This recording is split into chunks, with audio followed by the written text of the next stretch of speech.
and color film was becoming a thing as a promotion, they were getting photographers from all around the world to take photos and submit it. If it won, it would be blown up to billboard scale proportions, posted in Grand Central Terminal, New York Station, but only for 1 month. But still a lot of foot traffic, a lot of exposure.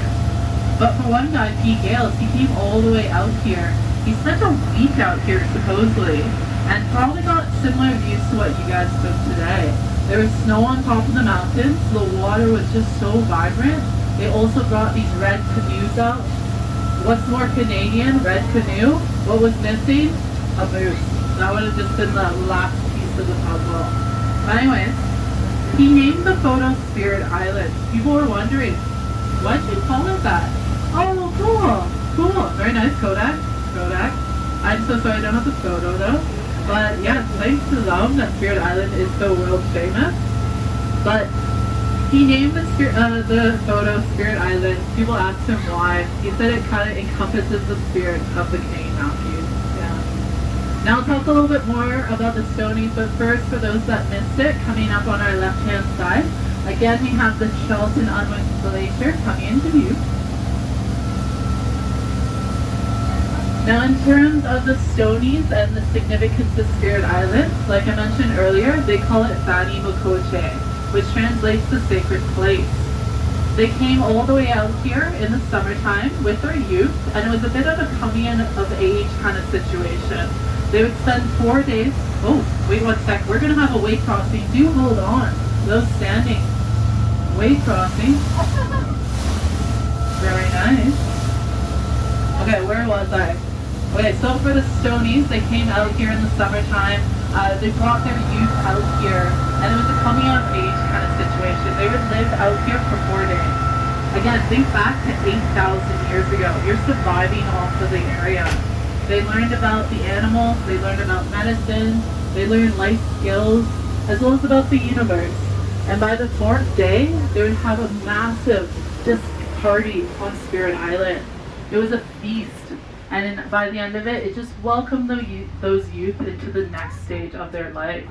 They also had naming ceremonies on Spirit Island. But sad to say, when this first became a national park or a forest park, a bit of dark history, sad to say they were all kicked out and moved on to reserves. With what happened to them, I'm really glad they're open to sharing information.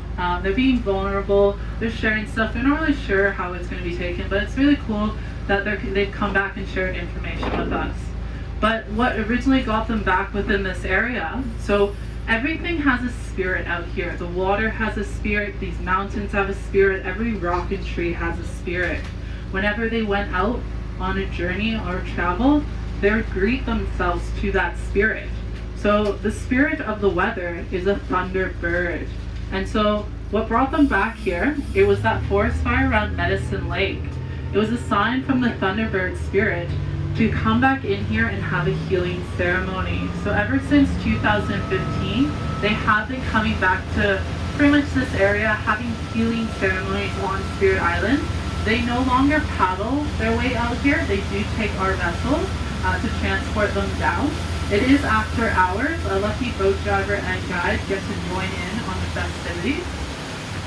Sad to say, even though this is my 7th season out here, I've yet to be able to join in the festivities. It's just the luck, but it's okay. Maybe this year it would be really cool. But what's really awesome is that just last year, as well as this year, they've done workshops with us at the start of the season. It was really nice of them to share their culture in terms of, we went down to the waters and we greeted the water. So the spirit of the water of this lake is a horse. If any of you guys have time after this, one of their members actually painted the spirit of the horse in these waters. While we're cruising down, if you look at the waves, maybe it's the horses just like running along. But there is a painting of that spirit, that horse, in the chalet. So have a look maybe later today. But we went down to the water, we greeted the water, we said Amba Wastis, which means good day. We had a talk, we chatted for safe travel for ourselves as well as you guys, and a great season. So it was really nice. So everything they've taught us, we try to share to you guys. They don't tell us too much because it is a lot of information. Like, we are super excited, but we also want to respect it, and for them, I get it. If they say too much, misunderstandings might occur. So a little bit of information every year. Sad to say, this is going to be my last season here at the lake, as I will be moving over to Victoria. But I might help out occasionally to join in on these kind of workshops, because so these mountains, mountains are named after the first person that summits it, royalty or politicians.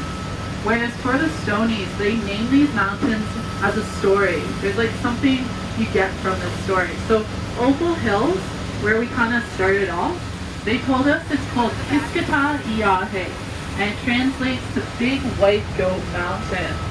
Yeah, and so they told us the story of two hunters, two youths, trying to hunt a kind of a big white goat. Sadly, they killed the younger one, not the older one. And it was just a life lesson of stories.